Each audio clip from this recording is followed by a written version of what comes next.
लोकांच्या त्या ॲड्युलेशनची फार खरंच मला भूक नाही आहे. मी माझ्या कॉलिग्सला बघितलं आहे की एखादा किंवा एखादी फिल्म स्टार किंवा अशी मोठी व्यक्ती कोणी दिसली की पब्लिक गदगद होतात असे. आणि मला तसं कधीच होत नाही. अंधश्रद्धा ही इतकी प्रोपोगेट केली जाते आणि इतक्या कॅज्युअली केली जाते रेडिओवर की मला खूप त्रास होतो या गोष्टीचा. पुण्यामध्ये असं काही होत नसतं. काय जात बीत कोण मानतं रे? तू डॉक्टरकडे गेल्यावर डॉक्टर जात विचारतो का तुझी?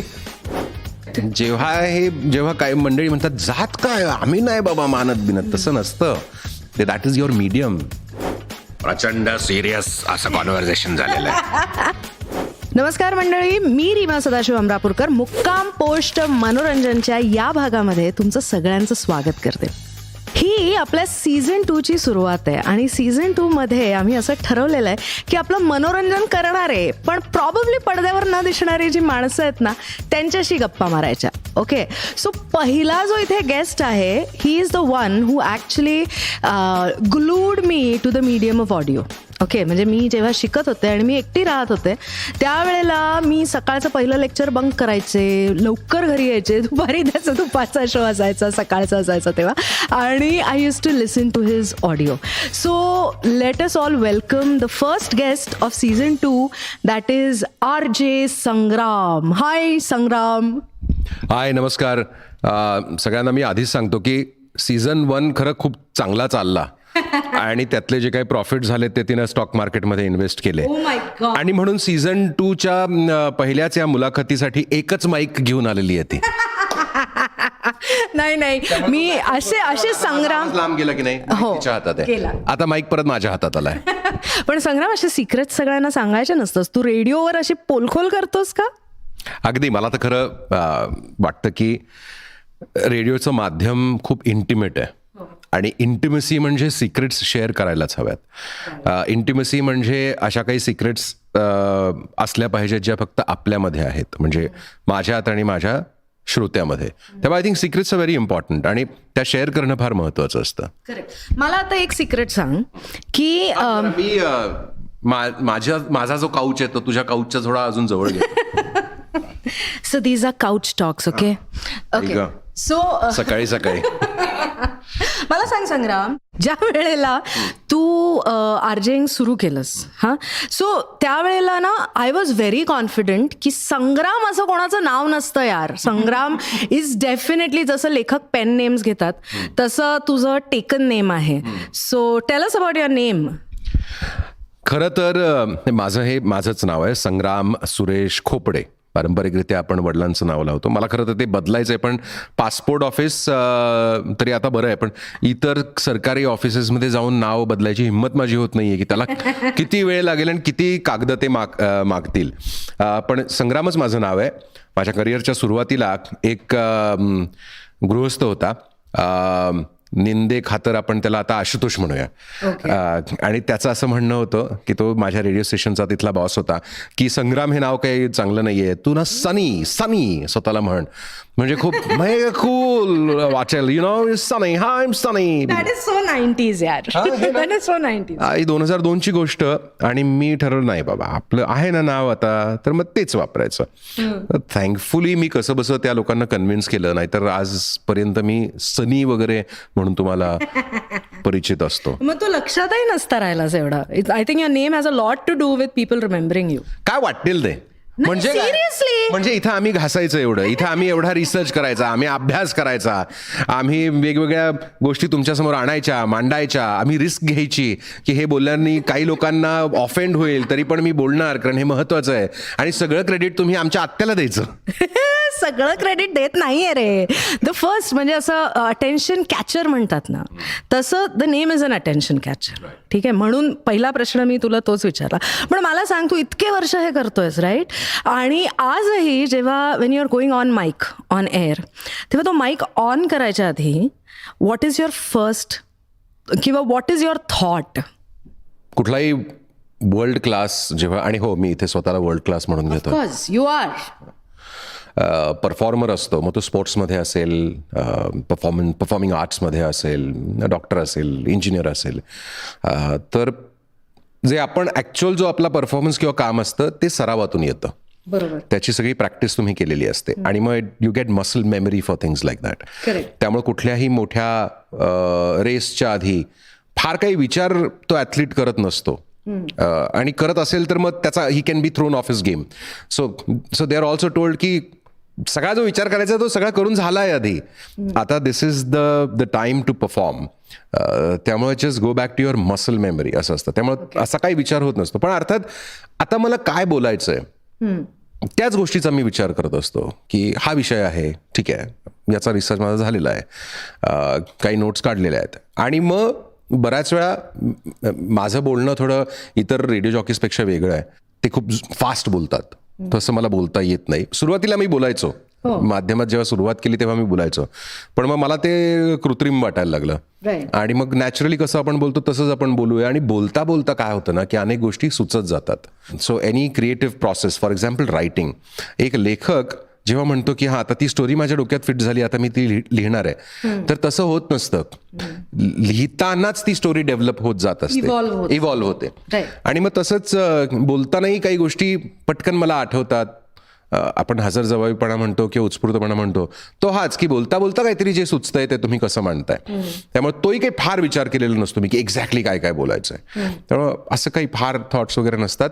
आता वर्क फ्रॉम होम असल्यामुळे 2 महत्वाचे थॉट्स असतात की आमचे कुटील शेजारी हे आता काही कुटायला घेणार आहेत का, किंवा मीच जो कुकर लावलेला आहे तो ती शिट्टी होणार आहे का, मी बंद तो केला आहे का. एवढेच 2 फक्त प्रॉब्लेमॅटिक थॉट्स असतात. Oh my god, these are very important thoughts. पण फ्रॉम रेकॉर्डिंग पर्स्पेक्टिव्ह मला सांग, 20 वर्ष तू हे करतोयस, कधी असं वाटलं का यार आता बास, आता नको करायला? हो, असं वाटतं. असं मला वाटतं की प्रत्येकालाच वाटतं, कुठलंही प्रोफेशन असेल तर प्रत्येकाला वाटतं की काय. मग मायकल जॉर्डन तो वर्ल्ड चॅम्पियन झाला, one of the greatest athletes in the world. त्यानंही एकदा रिटायरमेंट घेतली, मग तो परत आला, मग तो परत काय बेसबॉल खेळायला लागला प्रोफेशनली, मग ते त्यानं सोडलं बिडलं. त्यामुळे if Michael Jordan, if MJ can think that his job is not good enough for his boring, ते कोणालाही वाटू शकतं, तसं वाटतं. पण त्यासाठी मी काय केलंय ना, मी दर काही वर्षांनी एक सबॅटिकल घेतो. एक काही महिने मी रेडिओपासून लांब राहतो. 1-2दा मी मोठ्या 2-2 वर्षाच्या सबॅटिकल्स घेतल्या होत्या. मला पॉलिटिकल कन्सल्टन्सी करायची होती म्हणून मी दिल्लीला गेलो, रेडिओ सोडलं होतं मी 1-1.5 वर्ष. त्यामुळे हे ब्रेक्स, मेजर ब्रेक झाले. हे ब्रेक्स घ्यायचे आणि दर वर्षी ज्या तुमच्या हक्काच्या कॅज्युअल लिव्ह, तुमच्या काय पेड लिव्ह, तुमच्या मेडिकल लिव्हज आहेत, त्या सगळ्या घ्यायच्या. त्यामुळे मी खूप प्रवास करतो. मी एकही सुट्टी माझी बुडवत नाही. त्या सुट्टीच्या बदल्यात मला जर पैसे कोणी ऑफर केले, ते इन कॅश वगैरे जी करता येते ते मी करत नाही. त्यापेक्षा मी ती पूर्ण सुट्टी घेतो. So there is enough breaks happening in my life. आणि अर्थात मी रिइव्हॅल्युएट करत असतो दरवर्षी. मी खरं तर स्वतःला सांगतो की बघ, आता साल 2021 आलेला आहे, हे कदाचित तुझं शेवटचं वर्ष असेल. म्हणजे पृथ्वीवर नाही, तसे मॉर्बिड वगैरे थॉट्स नाही आहेत. Although I do love the morbid and the macabre. पण रेडिओवर आता इतकी वर्ष तू काम केलंयस, 5 वर्ष तू काम केलंय, 10 वर्ष, 15 वर्ष, 20 वर्ष. आता मात्र लोकांना कळेल की खरं तर यात काही दम नाहीये. तो इम्पॉस्टर सिंड्रोम ज्याला म्हणतात. So they will find you out, right. त्यामुळे काय करायचं ते या वर्षभरात करून घे. किंवा पुढची पिढी ही तयार होतीये, झालीये वगैरे, आणि ती तुला मागे टाकेल. आय एम नाव 41 years old. मी जेव्हा 20 वर्षांचा होतो तेव्हा मी सुरुवात केली करिअरला. हे लवकर संपणार आहे आणि ही मुलं पुढे निघून जाणार आहेत आणि तुला मग अनसेरेमोनियसली काढून टाकतील किंवा काहीतरी रेलिगेट करतील की नाही तुम्ही आता प्राईम टाईम नका करू, तुम्ही जरा काहीतरी छोटा असा दुपारचा शो वगैरे करा, किंवा तुम्ही ना एक आठवड्यात एकदा विकेंडला वगैरे येत जा. असं होऊ शकेल. कारण ते कुठल्याही प्रोफेशनमध्ये होतं. तर ती भीती असावी आणि प्रत्येकालाच असावी. मग बिझनेसमध्ये असेल, पॉलिटिक्समध्ये तर रोजच ते होत असतं. त्यामुळे हे वर्ष शेवटचं तुझं रेडिओवर असू शकतं. ज्या रिस्क तुला घ्यायच्यात, जी मांडणी करायची आहे, जी आजपर्यंत तू केली नाहीस कारण तुला भीती वाटत होती की अरे हे फार रिस्की आहे, मी असं जर केलं तर लोक दुखावतील. आणि आपल्याकडे नेहमीच, पण आजकाल जरा जास्त, लोक लगेच ऑफेंड होतात, त्यांच्या भावना दुखावल्या जातात आणि महत्त्वाच्या गोष्टी मग तुम्हाला मांडता येत नाहीत. तर तुला जी भीती वाटत होती ती आता विसरते, नाहीतरी शेवटचं वर्ष आहे, तर ती रिस्क घे आणि ते करून टाक. तो कॉन्टेंट तुला जो खूप वाटतो ना, अरे यार हे कोणी केलं, हे करायला पाहिजे, ते यावर्षी करून टाक.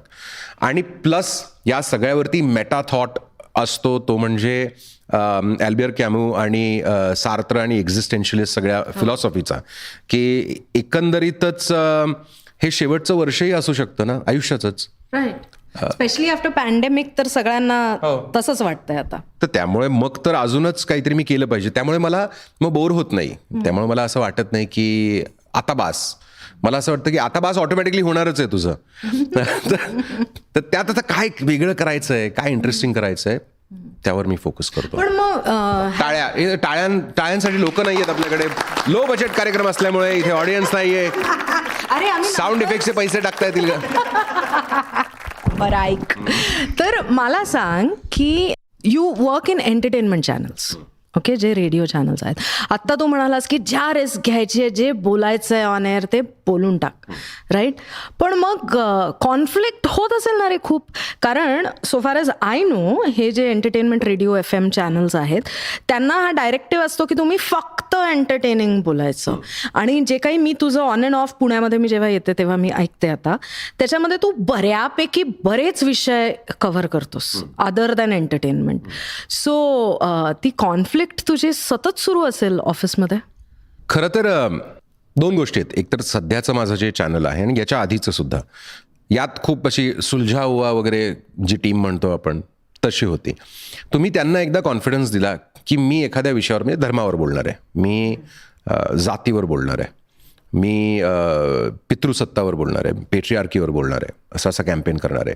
पण मी करणार आहे म्हणजे मी त्याचा पूर्ण अभ्यास करून, माझा होमवर्क करून मगच मी त्या विषयाला हात घालणार आहे.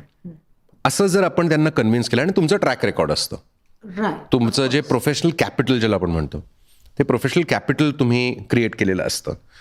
मग त्या बेसिसवर ही मंडळी सुद्धा म्हणतात, बरं ठीक आहे, म्हणजे तू तेवढा कॉन्फिडन्स आहे की तू काहीतरी अगदीच किंवा वात्रट किंवा तुझ्या सगळ्या रिसर्चमध्ये कुठेतरी काहीतरी कमी पडलं आहे आणि तू फॅक्ट्स चुकीचे मांडलेत किंवा तुझा टोनच अगदी चुकलेला आहे, असं होणार नाही याची त्यांना खात्री असते. त्यामुळे मला तो फ्रीडम मिळतो. आणि तो झाला तुमच्या कंपनीकडून, म्हणजे एक पॉलिसी वगैरे म्हणून. दुसरा फ्रीडम असतो, तो सगळ्यात महत्त्वाचा असतो, तो म्हणजे ऑडियन्सचा फ्रीडम.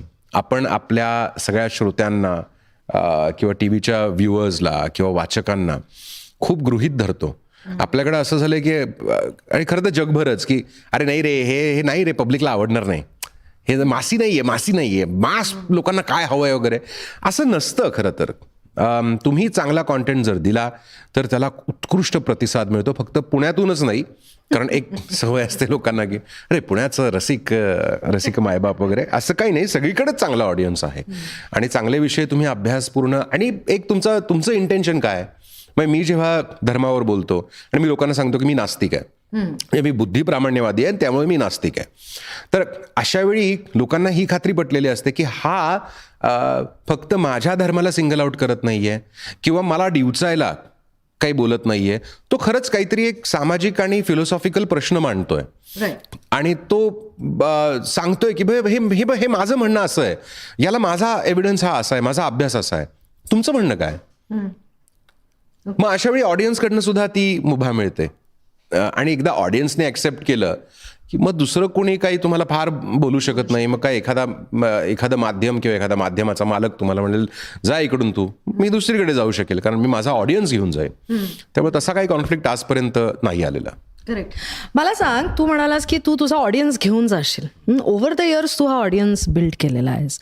असा कधी गॉड सिंड्रोम आलाय का की यार मैं तो सेलिब्रिटी हूं, मैं जो चाहिए वो कर सकता हूं, असं कधी झालंय? Have you reach that point ever in your career? कुठल्याही परफॉर्मरला दोन गोष्टी असतात. मगाशी आपण इम्पॉस्टर सिंड्रोम बद्दल बोललो की हाय अचिव्हिंग लोकांना असं नेहमी वाटत असतं, म्हणजे अधूनमधून वाटतं की अरे खरंच आपण या लायकीचे आहोत का, एवढं प्रेम लोक देतात, खरंच am I actually worthy of this kind of adulation. आणि हे अगदी म्हणजे जॉर्ज क्लूनीपासून अमिताभ बच्चन वगैरे या सगळ्या लोकांना, ओबामा बिबामा सगळ्यांना वाटत असतं. तर ती एक गोष्ट आहे. दुसरं म्हणजे माझ्या आईवडिलांनी मला असं वाढवलं की मला आधीपासूनच असं सांगितलं गेलं की तू खूप कूल आहेस.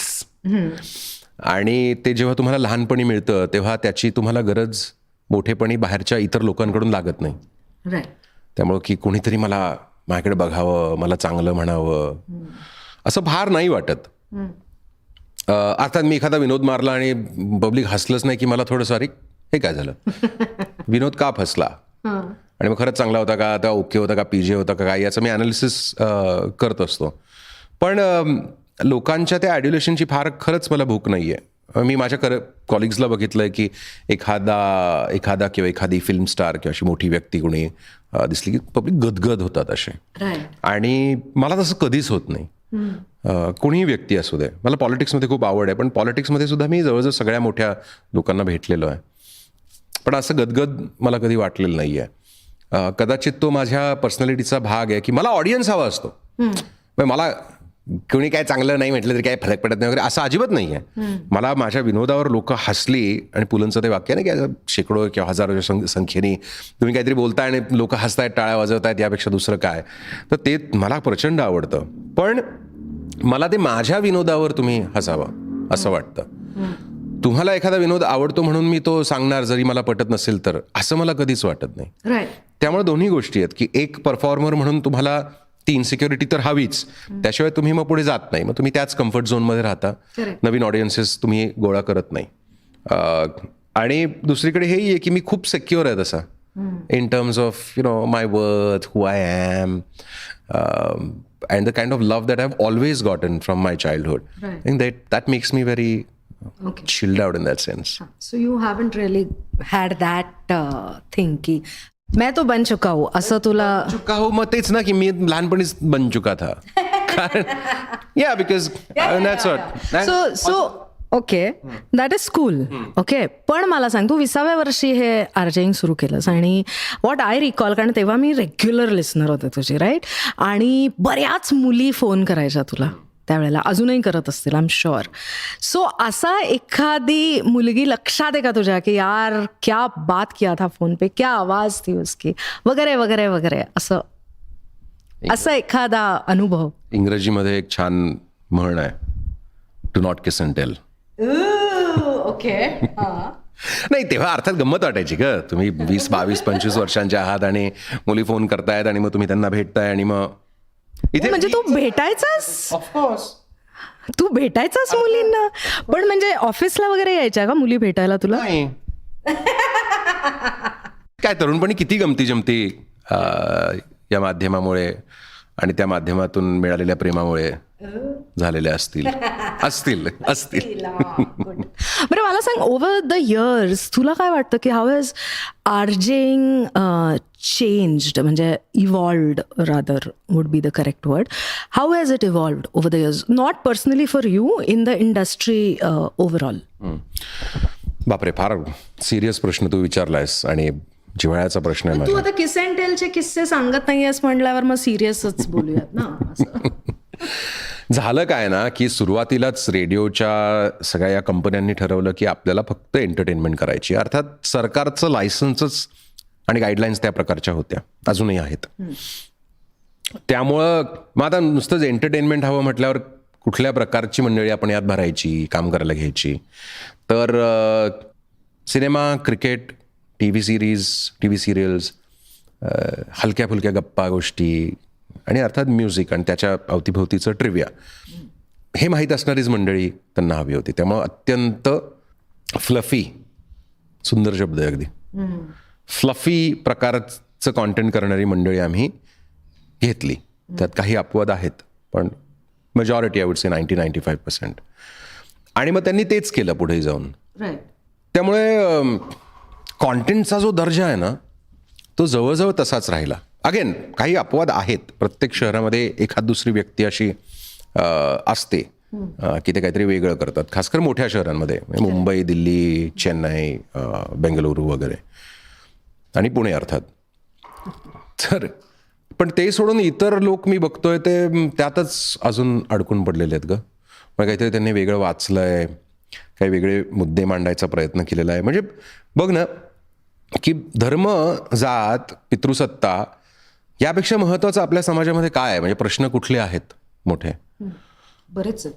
पण नाही, बेसिक प्रश्न आहेत अगदी हे बेसिक, की तुमचं सगळं कल्चर, तुम्ही कोण आहात, तुम्ही कसे वागता, तुम्ही कोणाशी बोलता, कोणाशी लग्न करता, काय खाता, काय पिता, कोणाशी मैत्री करता, कोणाला नोकरीवर ठेवता, कोणाकडे नोकरीवर जाता, या सगळ्या गोष्टी या 3-4 गोष्टींवरती अवलंबून आहेत. पण याबद्दल कोणी ब्रसुद्धा काढत नाही रेडिओवर. आपल्या देशाचं आपला देश कसा पुढे जाईल, मग ती 5 ट्रिलियन का 10 ट्रिलियन का विश्वगुरू का 21सावं शतक वगैरे, यात आपण नंबर 1, 2, 3 वगैरे कसे हो, हे खरं तर या सगळ्या गोष्टींवर अवलंबून आहे. कारण त्यातूनच मग तुम्ही सायंटिफिक टेम्परामेंट तयार तुमचा होतोय का, तुम्ही सगळ्यांना पुढे घेऊन जाताय का वगैरे, या सगळ्या प्रश्नांची उत्तरं ठरलेली असतात. पण यावर सुद्धा कुणी काही बोलत नाही. उलट अंधश्रद्धा ही इतकी प्रोपोगेट केली जाते आणि इतक्या कॅज्युअली केली जाते रेडिओवर, की मला खूप त्रास होतो या गोष्टीचा, की कोणी टॅरो कार्ड रीडर आहे, कोणी तो न्यूमरॉलॉजिस्ट आहे, कोणी भविष्य सांगताय, आणि खूप कॅज्युअली हे कार्यक्रम होत असतात, रोज होत असतात, जसं की हो हे खरंच आहे, हे असंच आहे. जेव्हा जगभरात सगळ्यांनी हे सिद्ध केलेलं आहे की हे थोतांड आहे, म्हणजे the tarot card reading, numerology, astrology, राशी बिशी, हे असं काही नसतं, हे सायंटिफिकली प्रूव्ह केलेलं आहे. आजही करोडो रुपयाचे प्राइजेस आहेत जगभरामध्ये, की जे तुम्हाला म्हणतायत तुम्ही येऊन आमच्यासमोर ते डेमॉन्स्ट्रेट करा आणि $1 मिलियन, 8 करोड रुपये घेऊन जा. कुणीही तिथं जायला तयार होत नाही, कारण अनेक लोक गेलेले आहेत आणि तिथे फेल झालेले आहेत. हे सिद्ध झालेलं आहे आता सगळीकडे, पण तरीही आपल्याकडे तेच चालू असतं. दुसरी महत्त्वाची गोष्ट म्हणजे तुमच्याकडे कुठल्या प्रकारचे लोक काम करतात. आता भारतीय मीडियाचाच हा प्रॉब्लेम आहे, रेडिओचा नुसता प्रॉब्लेम नाही आहे, की कुठल्या धर्माचे आणि कुठल्या जातीचे लोक तुमच्याकडे कुठल्या प्रपोर्शनमध्ये काम करतात. याचं ॲनालिसिस जनरल न्यूज मीडियामध्ये खूप झालेलं आहे. आणि माझ्या अनुभवात मराठी रेडिओबद्दल मी बोलतोय, आता इतर हिंदी वगैरे बाकीच्या ह्याच्यात मला माहीत नाही आहे, पण रेडिओवर सुद्धा जास्तीत जास्त लोक ऑन एअर, म्हणजे RJs आणि डिसिजन मेकिंग जे असतात, प्रोग्रामिंग हेड्स वगैरे, या सगळ्या गोष्टी, हे सगळे मॅक्सिमम सवर्णच आहेत. आणि ते इतकं डिस्प्रोपोर्शनेट आहे की तुमचं पॉप्युलेशनमध्ये तुमची संख्या काय, तुमचं पर्सेंटेज काय, आणि इनफॅक्ट मग किती लोक काम करतायत. रिक्रुटमेंट करताना तुम्ही कुठल्या माणसाला घेताय, का घेताय, मग तुम्हाला शुद्ध कोट अनकोट नावाची भाषा, नावाचा हा प्राणी हा कसा खूप जास्त आवडतो. आणि खरं तर कुठल्याही भाषा शास्त्रज्ञाला तुम्ही विचारा, शुद्ध भाषा नावाचा प्रकारच नसतो, असं काही नाहीच आहे मुळात, कारण भाषा ही इव्हॉल्वच होत असते ना. अगदी. आणि सत्तेचं जे केंद्र असतं तिथं जी भाषा बोलली जाते, पावलो फ्रेरी ब्राझिलियन जो फिलॉसॉफर, त्याची ही मांडणी आहे की सत्तेच्या केंद्रातली भाषा आहे तीच प्रमाण भाषा मानली जाते. पण तसं काही नसतं. पु ल देशपांडे स्वतः म्हटले होते की पुणेरी मराठी शुद्ध भाषा नावाचा मराठी भाषेचा एक प्रकार आहे, एक प्रकार आहे, ती काही मराठी भाषा नाही किंवा प्रमाण भाषा नाही. तर हे आपण इव्हॉल्व नाही झालो अजूनही, ते सगळं तसंच आहे, तसंच सेम आहे. वेगवेगळे व्हॉइसेस आपण ज्याला म्हणतो ना, समाजाच्या वेगवेगळ्या घटकातले वेगवेगळ्या स्टोरीज सांगणारे, हे नाहीच आहेत, म्हणजे मीडियामध्येच नाही आहेत. अगदी न्यूज लॉन्ड्री आणि इतर लोकांचे छान NDTV वगैरेचे रिपोर्ट्स आहेत की त्यांनी काय रिसर्च पब्लिक करतं ना, की तुम्ही वर्षभरात किती डिबेट्स केल्या, किती न्यूज स्टोरीज केल्या, कुठल्या टाईप्स ऑफ अँकर्सनी केल्या, म्हणजे कुठल्या जातीच्या धर्माच्या बॅकग्राऊंडच्या वगैरे, विषय कोणाबद्दल होता, राईट, म्हणजे कुठल्या घटकाबद्दलचा तो विषय होता. आणि हे सगळं बघताना जर मला एखाद्या भारताच्या आदिवासी महिलेची गोष्ट जर मीडियामध्ये आणायची असेल तर ती कशी आणणार? आपल्या कुठल्याच एडिटर्स, अँकर्सकडे किंवा मॅक्सिमम लोकांकडे तो लिव्ड एक्सपिरियन्स नाही आहे. But the whole idea of an अँकर, अकॉर्डिंग टू मी, जरी लिव्ड एक्सपिरियन्स नसला तरी त्याच्याकडे एम्पथी पाहिजे, ज्याच्या थ्रू तो ते मांडू शकेल, राईट? आणि एम्पथी कितीही असली तरीही मग तसं ब्रिटिशही म्हणू शकले असते की अहो आम्ही खूप किती इव्हॉल्ड आहोत, आम्हाला खूप एम्पथी आहे, त्यामुळं भारतीय लोकांना काही फार पॉवर द्यायची गरज नाही, आम्ही ते त्यांचे समस्या समजून सोडवूच की सगळ्या. पॉवर आपण सगळ्यांना का देतो, रेप्रेझेंटेटिव्ह का देतो, आपण सगळ्या खालच्या लोकांपर्यंत का ती पॉवर डिसेंट्रलाइज करायचा प्रयत्न करतो? कारण त्यांचं खरंच लिव्ड एक्सपिरियन्स खूप वेगळं असतं. मी तुला गंमत सांगतो, मी एकदा 14 एप्रिलला कार्यक्रम केला होता की मी लोकांना म्हटलं की काय जात पात वगैरे काय मानता नाही मानत, काय सिच्युएशन काय सध्या. आता याला 4-5 वर्ष झाली. लोकांचे फोन आले, काय संग्राम तू काय बोलतो, युपी बिहारमध्ये होत असेल ते, पुण्यामध्ये असं काही होत नसतं, काय जात बीत कोण मानतं रे, तू डॉक्टरकडे गेल्यावर डॉक्टर जात विचारतो का तुझी, हा किंवा तो सीमेवर उभा आपला जो शिपाई सैनिक आहे तो काय जात विचारून. मी म्हटलो सॉरी मी खरं विचारायला नको होता हा प्रश्न. बर ठीक आहे, जाता जाता एका प्रश्नाचं उत्तर द्या. लग्न झालंय किंवा लग्न होणार आहे, तुमची बायको किंवा तुझा नवरा कुठल्या जातीचे आहेत, म्हणजे मला जात सांगू नको पण तुझ्या जातीचा आहे, ची आहे का काय. 100% लोकांचं उत्तर होतं की हो माझ्याच जातीचं. पण संग्राम आम्ही मुद्दाम नाही केलं. अरे आम्ही लहानपणापासनं हेच आमचं सर्कल होतं ना, मित्रमैत्रिणी वगैरे. आमचं लव्ह मॅरेज आहे. आम्ही एकदम मॉडर्न आहोत. यालाच गेटोआयझेशन म्हणतात. बरोबर. की तुम्ही जर एकाच जातीत वाढत असाल तर मग जात व्यवस्था नाही असं कसं म्हणाल तुम्ही. बरोबर. जसं तुम्ही ब्लॅक्सला म्हटलं होतं अमेरिकेच्या की तुम्ही सगळे घेटोमध्ये राहता, तुम्ही सगळे घाणेरडे, तुम्ही सगळे असे तसे. अरे तुम्ही आम्हाला राहूच दिलं नाही, आमच्याबरोबर राहिलाच नाही तुम्ही, तर मग त्याचं ब्लेम आम्हाला कसं तुम्ही द्याल. किंवा जसं मुस्लिमांबद्दल आपल्याकडे होतं. खरं तर डेव्हिड फॉस्टर वॉलस नावाचा खूप मोठा लेखक, विचारवंत, इन्फायनाइट जेस्ट ज्यानं लिहिलं, त्याचं हे म्हणणं होतं. त्यांनी एक अनॉलॉजी, त्यांनी ॲक्च्युली एक मेटाफर वापरली. ती होती न्यूजसाठी, की न्यूज कशी ऑल परवेडिंग असते आणि आपल्याला कळतच नाही की काय खरं खोटं वगैरे वगैरे. तर त्यांनी खूप छान गोष्ट सांगितली. त्याचं मी अडॅप्टेशन केलं आहे आपल्या व्यवस्थेसाठी, जात व्यवस्थेसाठी. जात काय आहे किंवा कशी असते. 2 तरुण मासे एका दिशेने चाललेले आहेत सकाळचे मस्तपैकी. समोरून एक वयस्कर मासा त्यांना समोरून येतोय, तो त्यांना आता क्रॉस होणार आहे. शिट्टी मारत तो चाललेला आहे. ते क्रॉस होता तो वयस्कर मासा त्या 2 पोरांना विचारतो, हाऊज द वॉटर बॉईज. पुढे निघून जातो. दोघंही यंग मासे एकमेकांना काहीच म्हणत नाहीत. थोडं पुढे जातात. मग एक दुसऱ्याकडे बघून म्हणतो, वॉटर म्हणजे काय. हीच आपली जात आहे. करेक्ट. जेव्हा काही मंडळी म्हणतात जात काय, आम्ही नाही बाबा मानत बिनत, तसं नसतं. That is your medium, that's your culture, that's your history, that's in your cultural DNA. आणि जोपर्यंत तुम्ही या गोष्टी अॅनलाइज करत नाही, या गोष्टींबद्दल बोलत नाही, तोपर्यंत जात जाणार नाही. जॉन स्टुअर्ट नावाचा, one of the greatest comedians in the world, त्याचं म्हणणं हेच होतं की तुम्ही जेव्हा रेसिझम, वंशवादाबद्दल बोलायला लागतं ना, तेव्हा मंडळी म्हणतात की तू रेसिस्ट आहेस कारण तू रेसबद्दल बोलतोयस. जसं आपल्याकडे जातीबद्दल बोलायला लागलं की लोक म्हणतात तू जातीयवादी आहेस, तू जातीबद्दल बोलतोस. तो म्हणतो की तुम्ही लिफ्टमध्ये जाताय आणि कुणाला तरी गॅस झालाय, राईट. तर त्यांनी गॅस सोडल्यानंतर लहानपणी आपण काय म्हणतो की जो म्हणतो ना की अरे काहीतरी घाणवास येतोय त्यानंच ते केलेलं असतं, राईट. इज लाईक तुम्ही या सिरियस रेसच्या विषयावर तसं बोलताय की जो बोलला ना, हु स्मेल्ट इट डेल्ट इट, जो बोलला त्यानेच केलं असेल.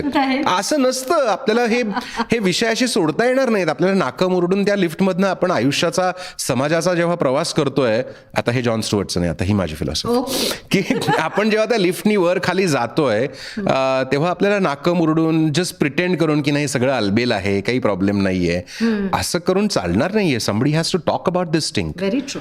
And I think it's my duty to do that in whatever way I can. Not only yours, but every citizen who can feel the stink or sense the stink should talk about it, असं माझं म्हणणं आहे. So ह्या सगळी ही जी stench ज्याच्याबद्दल आपण म्हणतो किंवा जी घाण वास जो पसरलेला आहे आपल्या वातावरणामध्ये म्हणा किंवा समाजामध्ये म्हणा, तो खूप जास्त वाढत चाललाय ओव्हर द इयर्स, असं माझं वैयक्तिक मत आहे. What is your opinion. आणि दुसरं मला त्याच्यामध्ये हे विचारायचं की सोशल मीडियाचा त्याच्यात किती हात आहे.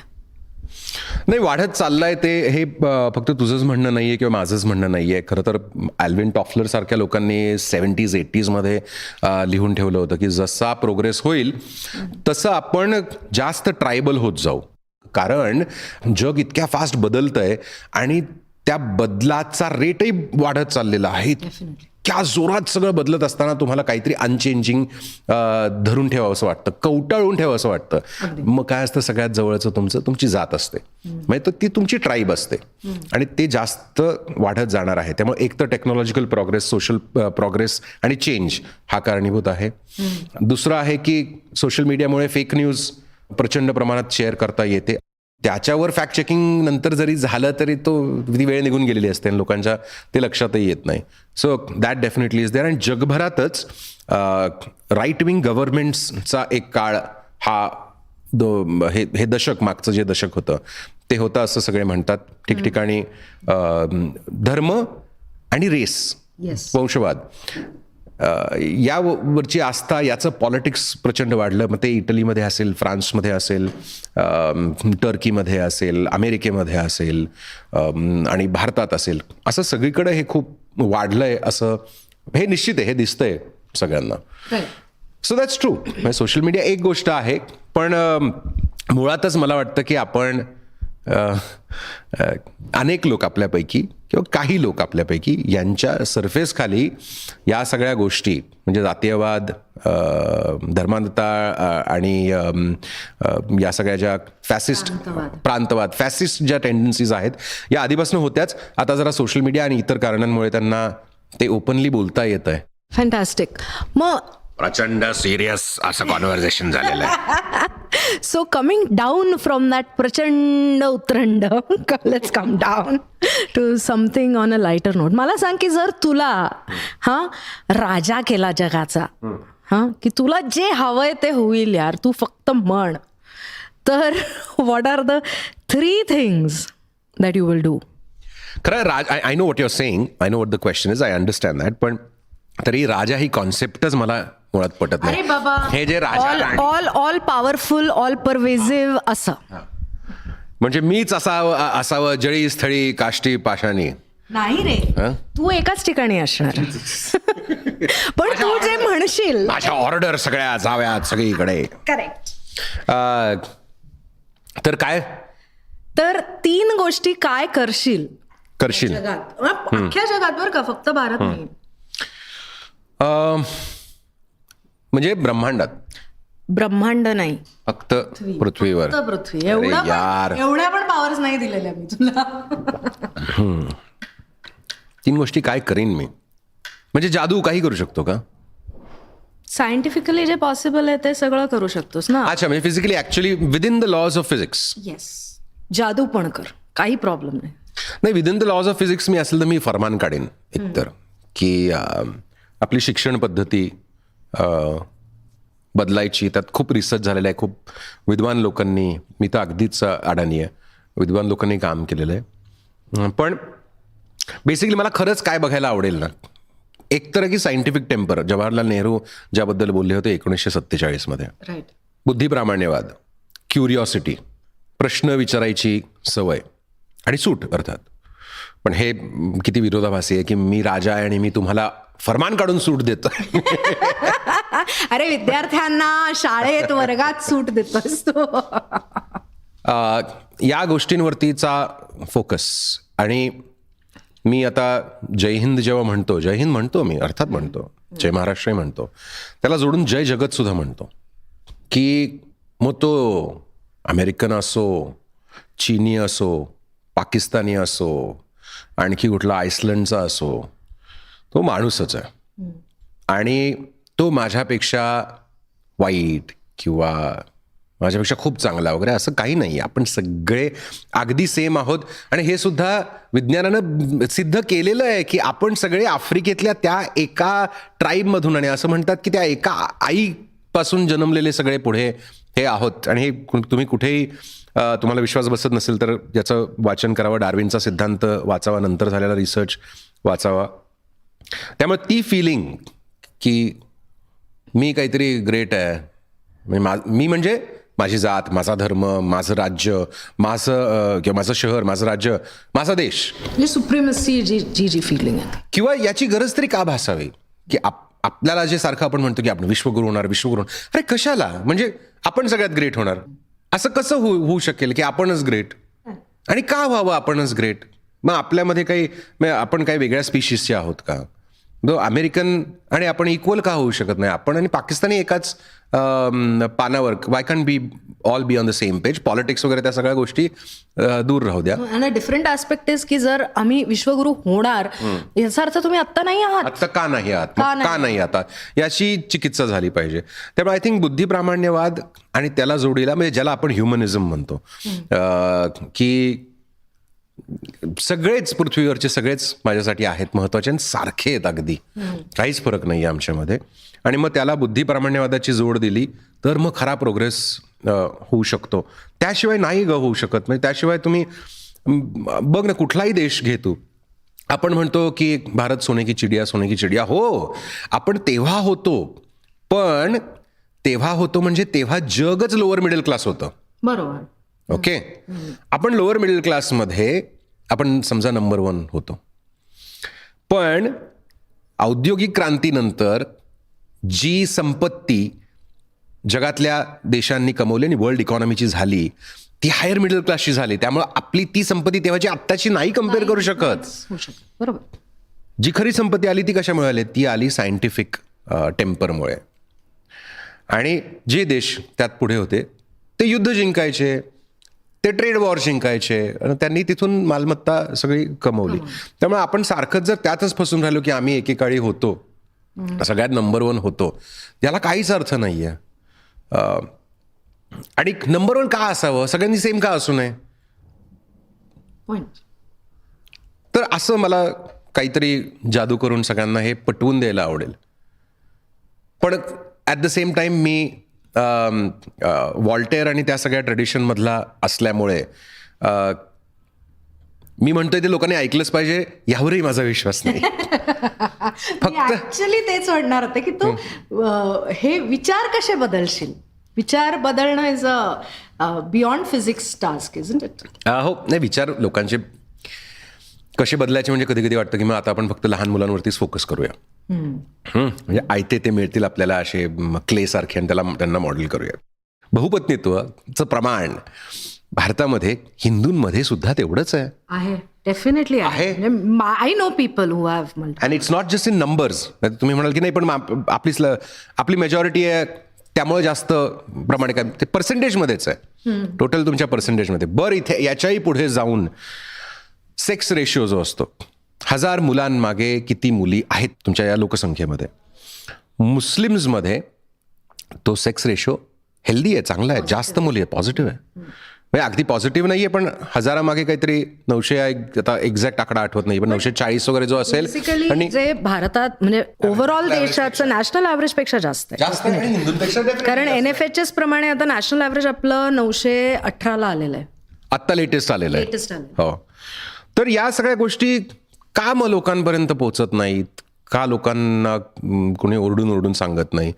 मला कळत नाही खरंच. किती मोठा प्रश्न आहे. जर आपण आज ती लोकसंख्या समजा 20 करोड झालेली आहे मुसलमानांची, आणि ओव्हरऑल 141 करोड भारतीय आहेत सगळे, आपण मग का असं का वाटत नाही? अरे हा महत्वाचा मुद्दा आहे, खरं काय ते सांगूया आणि आपण सगळ्यांना एकत्र आणूया, खोट्या गोष्टी तरी काढूया. मग अजून काही तुमची भांडणं असतील, अजून काही हेवे दावे असतील, तर let's deal with that then, but let's get fact straight.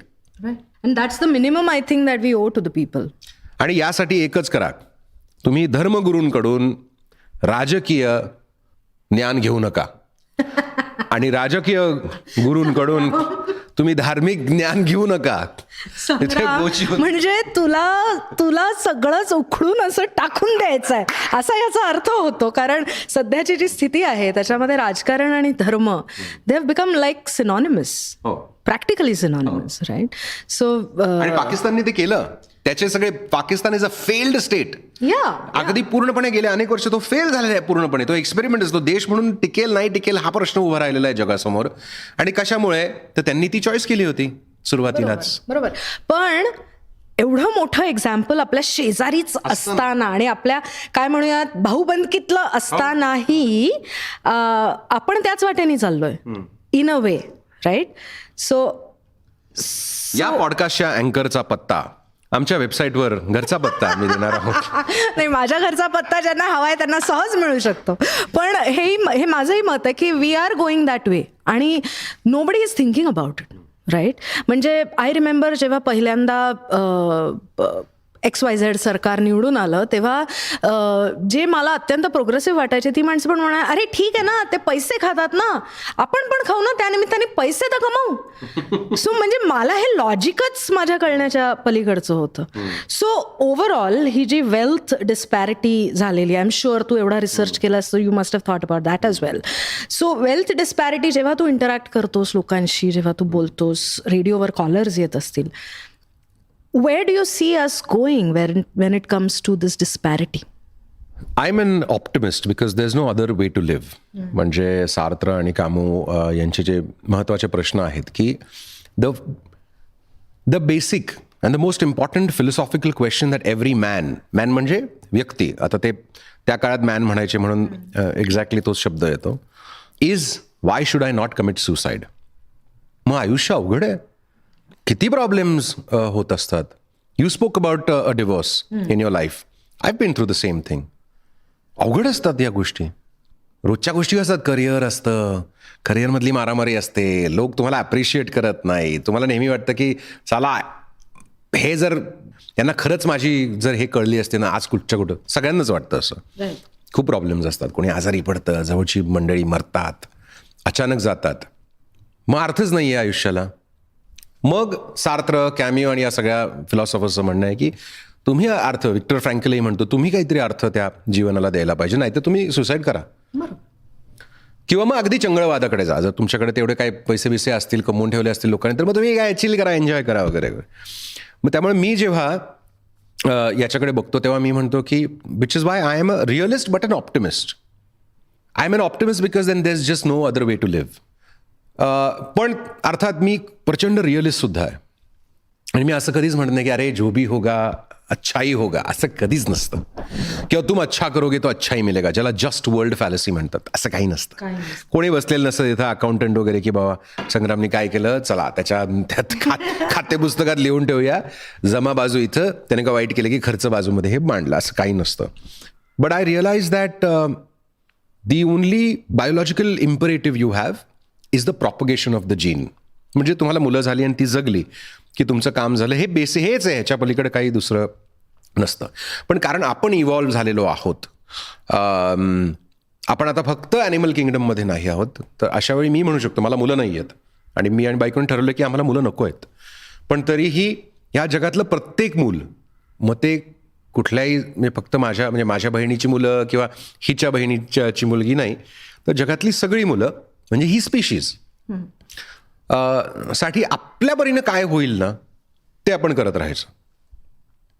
So आणि ऑप्टिमिझम नसेल म्हणजे विश्वासच नसेल की गोष्टी बदलणार नाही, तर मग तुम्ही कशाला बदलणार, म्हणजे तुम्ही काही करणारच नाही.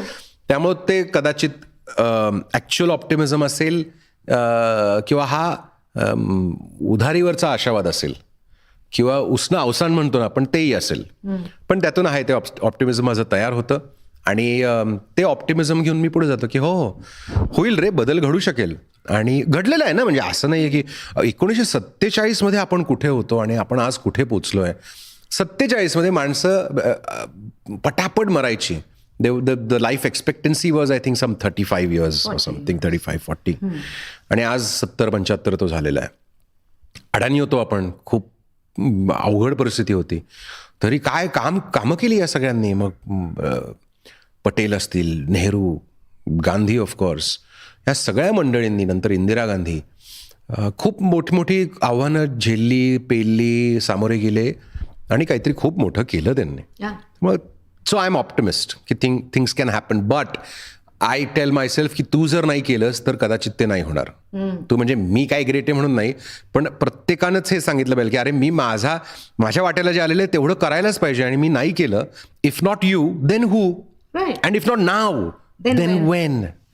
On a lighter note Sangram, okay, कारण मुक्काम पोस्ट मनोरंजन आहे रे आपलं, आपल्याला मनोरंजन केलं पाहिजे. गल्ली चुकलं काय हो PL हे. ऑन एअर कधी फजिती झाली आहे? बऱ्याच वेळा. एखादी सांग ना. की मी आता बिग FM वर मी आता असतो, त्याच्या आधी वेगळ्या माझ्या आधी वेगळ्या असे 4 वेगवेगळ्या ब्रँड्सबरोबर मी काम केलं आहे. आणि लाईव्ह शो एक दिवस चालू होता, आत्ता नाही, आधीच्या ब्रँडमध्ये असताना, आणि मी त्याच्या आधीच्या ब्रँडचं नाव घेतलं. तर ते तोंडात बसलेलं असतं ना, तर ते अर्धच नाव घेतलं आणि मला रिअलाइज झालं मी काय करतोय. तर तसं झालेलं आहे, ते झालेलं आहे. करिअरच्या सुरुवातीला तर खूप फजिती व्हायची. काय म्हणजे काही माहीतच नव्हतं ना, काय वाटेल त्या चुका मी करायचो. नंतर मग पुण्याला पुन्हा आलो तेव्हा मी मी म्हटलं मला मराठीतच कार्यक्रम करायचा आहे. आणि मग मराठी करायचं आहे म्हणजे पुण्यातली मराठी आणि माझी मराठी, माझी मायबोली, म्हणजे मदर टंग म्हणजे काय, आई बोलते तेच ना. तर आमच्याकडे आणि पाणी वगैरे नाही म्हणत कुणी. तर तो त्रास झाला एक, म्हणजे लोक हसायचे त्यावर. मी खूप लिखाण केलेलं आहे माझ्या सकाळमधल्या आर्टिकल्समध्ये, प्रमाण भाषा म्हणजे काय, मायबोली म्हणजे काय वगैरे या सगळ्या गोष्टी. पण तेव्हा फजिती का व्हायची, कारण ते टेन्शन यायचं की आपले उच्चार कोट अनकोट बरोबर आहेत का नाही. आणि तेच झालं म्हणजे एक वर्षभर वगैरे. मग प्रचंड मग मी म्हटलं ठीक आहे ना, आपल्याला काय, आपण धुळे, नांदेड, भिवंडी अशा ठिकाणी वाढलो तरी आपलं इंग्रजी चांगलं आहे. तर मग हे काय 2-4 शब्द फक्त उच्चार जर काही ऑडियन्ससाठी ठीकठाक करायचे असतील, तात्विकदृष्ट्या मला ते करायचं नव्हतं. पण if you want to change the system, you have to be part of the system. So you have to be accepted by the power centres and the who's who. त्यामुळे मला ते उच्चार बदलावे लागले माझे. पण तेव्हा फजिती व्हायची, का वाटेल ते व्हायचं कधी कधी. Do you remember your first caller? नाही ग. He is forgotten you, however it is.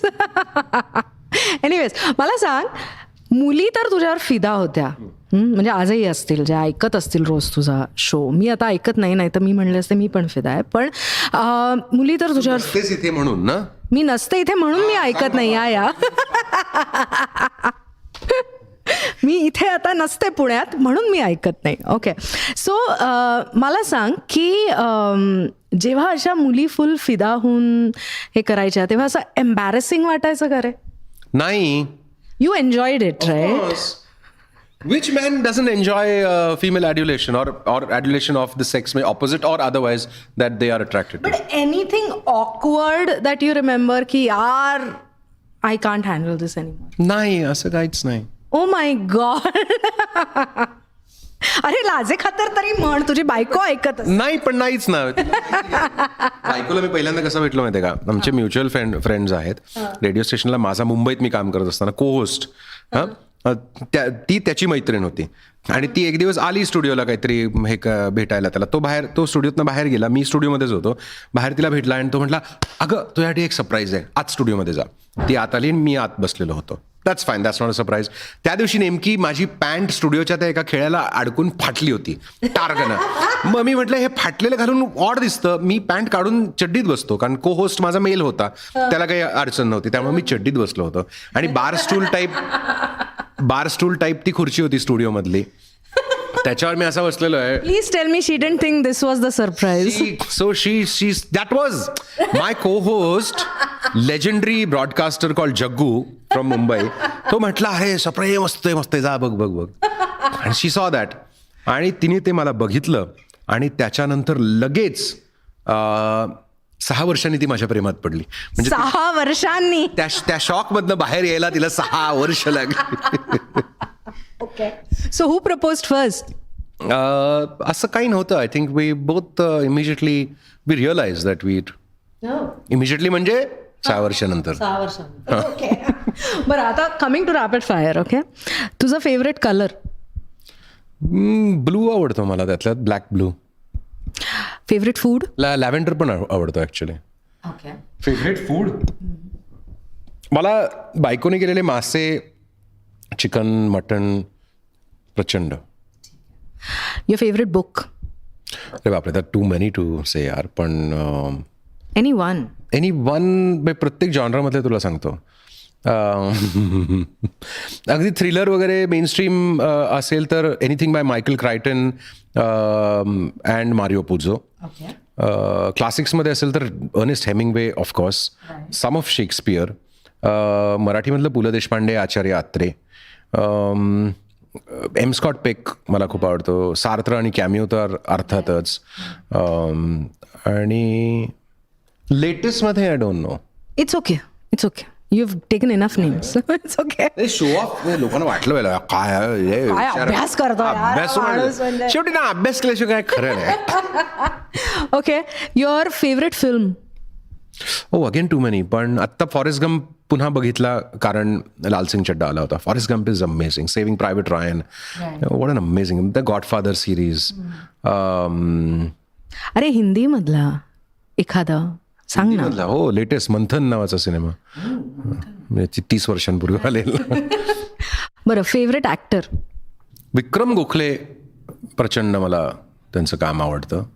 Nana Patekar अर्थात आहेत. नसरुद्दीन शहा. ओके, एकच एक. मध्ये पंकज त्रिपाठी. ओ नाईस. Favourite actress? खरं तर ॲक्टर म्हणजे खरं तर दोन्ही आल्या पाहिजेत त्याच्यात. पण स्मिता पाटील, आलिया भट्टचे 1-2 सिनेमे बघितले. I was really impressed. Julia Roberts of course is the all time favourite. आमची आता लास्ट सेगमेंट आहे ज्याचं नाव आहे सन विवी, ज्याच्यामध्ये if you get a post card in your hand write नाव आणि तू ते कोणालाही लिहू शकतोस, तुला हवं त्या व्यक्तीला, प्रेझेंट, फ्युचर, पास्ट, हुएव्हर, व्हेरेव्हर, तर तू कोणाला लिहिशील आणि काय लिहिशील? मी जेव्हा 20-21 वर्षांचा 19 वर्षांचा जेव्हा होतो तेव्हाच्या संग्रामला मला पत्र की तेव्हाच तू रीमाला भेटायला हवं होतंस? हो नाही, पण तेव्हाच्या इन ऑल सिरियसनेस